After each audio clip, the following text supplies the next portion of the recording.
Hello and welcome to another English class. Yesterday we talked about conditionals and today we're going to continue talking about conditionals. Yesterday we did the zero conditional for facts and the first conditional for realistic situations. Today we're going to look at the second conditional, which is unrealistic present or future, and third conditional, which is the unchangeable past. You cannot change the past, as we all know. Unfortunately, we can't change the past, okay? So let's have a look at the grammar for the second conditional. Past simple plus would, could, or might plus infinitive without to. Remember, from my other classes, you will remember this. If you've watched them, go ahead and watch them if you haven't after this. Would, could, might, all modal verbs are followed by the infinitive without to, and that rule never changes. That is a constant, okay? A constant is something that never changes, by the way, just in case you think I've lost my mind. Didn't you mean to say consistent? That's an adjective. A constant is a noun. Okay, so here's something I want to point out as well. To point out is to make someone aware of something. That's a phrasal verb, to point something out. Hey, did you know that that was actually, oh yeah, thanks for pointing that out. No worries. Past simple. I said to you before we're talking about the unrealistic present or future, but the past simple is the tense, which is called a subjunctive tense. A subjunctive tense talks about a time using the wrong tense. Well, not the wrong tense, but it's not the tense of the time. So it's the wrong tense. All right, so let's have a look at some examples. Remember, would, could, or might. That's it. Those are your only options. And remember, if you start with the if clause, comma. If you start with the main clause, no comma. If I had lots of money, so I'm imagining a present where I am rich. If I had lots of money now, but I'm using a subjunctive past, I would buy a big house. Or inversion, I would buy a big house if I had lots of money. Inversion, no comma. When you start with the main clause, no comma. I'm not going to say that anymore. I think I've said that enough. So there's would. Okay, now let's use might. If I were you, now a lot of second conditional, well not a lot, but some second conditionals are absolutely impossible to achieve. For example, if I were you, I'll never be you. If I were a dog, I can't be a dog. If I were short, I'm not short, I'm tall. If tallish. If I were young, if I were Spanish, these things are impossible. Okay? If I were you, I might take the job, which means I'm considering. In your situation, I would actually consider taking the job. You might not like it, but if I were you, in your situation, I might consider taking the job. So, if I were you, I might take the job. Or, inversion, I might take the job if I were you without the comma. Let's do could. If I could speak Spanish, no es posible para mí porque no hablo español. If I could speak Spanish, I could understand Spanish speakers. Or I could understand Spanish speakers if I could speak Spanish. I had no room, so I went with the dot, dot, dot, dot, dot, dot, dot. Morse code. No, it's not really Morse code, obviously. That's ridiculous. Okay, if I could speak Spanish, I could understand Spanish speakers. That's obvious. So there's could. Now remember, would, definitive, no doubt, I would, yes. Could, it would be possible. Might, I would consider it. That's what they mean in these contexts, okay? It's not, well, you could use the might for the possibility version, but it's better to keep it black and white. You know, would is definitive, could is possible, might is something I would consider or somebody would consider, okay?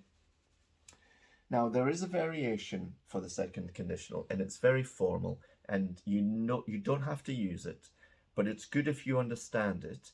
And if you're doing like an advanced exam, the CAE, the Cambridge Advanced Exam, or the CPE, the Cambridge Proficiency Exam, then using this might get you a little bit more points, a few more points or a little bit more respect. I don't think it could get you more points actually, because it's not wrong to use these. This is just a formal version. But I suppose if you use it in the speaking element, they might say, oh, Were I to have lots of money, were I to have. So we remove if and we say were I to have, the infinitive. And then everything else is exactly the same. Were I to have lots of money, I would buy a big house. And I want to point something out now. Point out again. We use were in second conditionals because I think in third as well. You can't use the second because no, you can't use were in third conditional, obviously. So for second conditional, we use were for all the subjects, even though you in normal life you wouldn't say I were busy. You would say I was busy. She were late. No, she was late. However, in conditionals, and this may have some connection to the subjunctive, we use were for all subjects. You can use was for I, he, she, and it, but it just sounds that much better. It just sounds a little bit more, oh, that's nice. When you use were, if I were you, if I was you, okay, it's used, people use it, but if I were you, it just rolls off the tongue better. Anyway, I would recommend you always use were in second conditional for the subjects. I, you, he, she, it, we, you, they. Okay?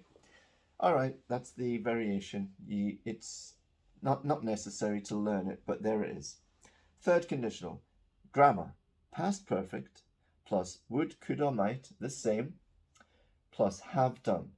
Now this is the unchangeable past. Remember, we did modal verbs. When you use modal verbs in the past, not all of them, most of them, we use the form modal verb plus perfect infinitive plus past participle. This is the perfect infinitive because in perfect tenses we use have, has, and had. But the infinitive of have, has, and had is obviously have. And because it's a perfect tense, we must always use a past participle. Whatever the verb is, whatever the context is. It's not always done, it's whatever the verb. That's an example verb. Modal verb plus perfect infinitive plus past participle. If you haven't seen my modal verb videos, after this, have a look and you'll see all the rules that I'm talking about for modal verbs in the past. Okay. Third conditionals. If I had been off work, and I've got a green line here because these are the same sentences, but I think this one's more common.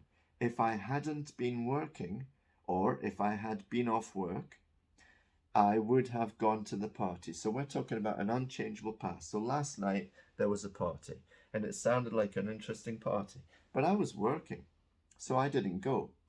But if I hadn't been working, past perfect, if I had been off work means not working, like having a day off. Are you working tomorrow? No, I'm off. I would have gone to the party. Okay? Or you can invert it. I would have gone to the party if I hadn't been working, or if I had been off work. Okay? So we're talking about the past. You can't change the past.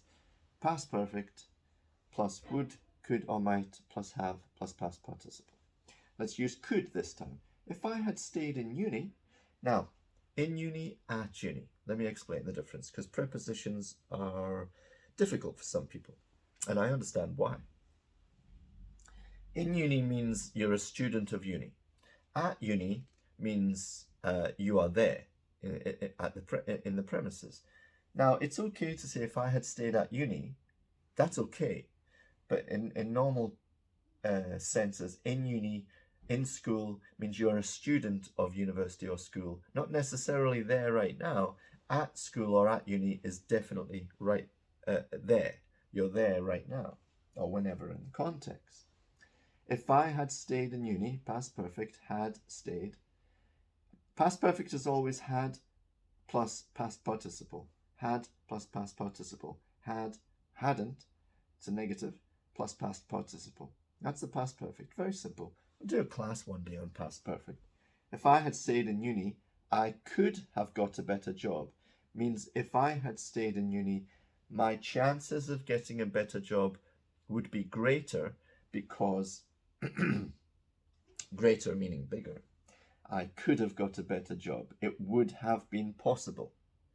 You could say it would have been possible. If I had stayed in uni, it would have been possible for me to have got a better job. And by the way, got, get, got. Some Americans, and I believe some Australians, maybe all Australians, and maybe Canadians too, say get, got, gotten. And I really hate that. I had an ex-girlfriend who used to say gotten, and she knew it annoyed me. And so she used it more because that was her. I could have got a better job. I would never say I could have gotten a better job. I think it's awful. So I would always use the English, but some people, if you use gotten, you won't lose points. With me, you will lose points. In the exams, you won't lose points. If I could have got a better job if I had stayed in uni. Okay, inversion without comma. Finally, might. If I had won the lottery in the past, I didn't win the lottery, I might have blown the money. Or I might have blown the money if I had won the lottery. Blow money? Not that. Blowing money is wasting money. Blowing an opportunity. When you blow an opportunity, we normally say blow it. What did you win? I blew it. Did you do well in the exam? I blew it. I got all stressed out and forgot some basic things. To blow something is to waste an opportunity. To blow money is to waste money. You can say, I had lots of money, but I blew it, because you've already said I had lots of money. So the context helps you understand, or whoever helps them understand the context. So that's what blow money means. It means to waste money. And blow an opportunity is to blow it. Oh, I blew it. Not again. All right, now, like before, we have variations for the third conditional. This time we use had I won. So the difference is very simple. Remove if, put had at the beginning. Had I won the lottery, I might have blown the money. Remember, everything here stays exactly the same, okay? Won the lottery, might have blown the money. Won the lottery, might have blown the money. So that doesn't change. It's just the beginning which changes. Instead of if I had I. If she had she. If we had we. If they had they. And you can also use the same variation as the second conditional, were I to have stayed. However, this is super formal, so you can use it, but were I to have stayed in uni, I could have got a better job. If you use this, a lot of people might say, you're pretentious. But it's there, it's an option. So there you go, that's the second conditional and third conditional by me. Now I'm going to do mixed conditionals in the next class, and I'm also going to use other conditional variations, such as if only, okay? And there's a few others, but I'll write them out tonight and I'll do the class for you tomorrow. Thanks for watching. Please subscribe to my channel. I don't know why I'm doing this. I'm a windscreen wiper. So please, that's not how I like the point. That would be funny if I started erasing the information. Please subscribe to the channel, hit like, share it with anyone learning English, because it would be good for them and they'd be very grateful, I'm sure. And leave a comment if you have any questions or doubts, or even if you want to say nice things. Like, I've had a few comments lately just saying nice things, and I really appreciate those. Thank you very much. Okay, that's it. Thank you very much for watching. Have a lovely day, and I'll see you soon for the next class. Bye bye.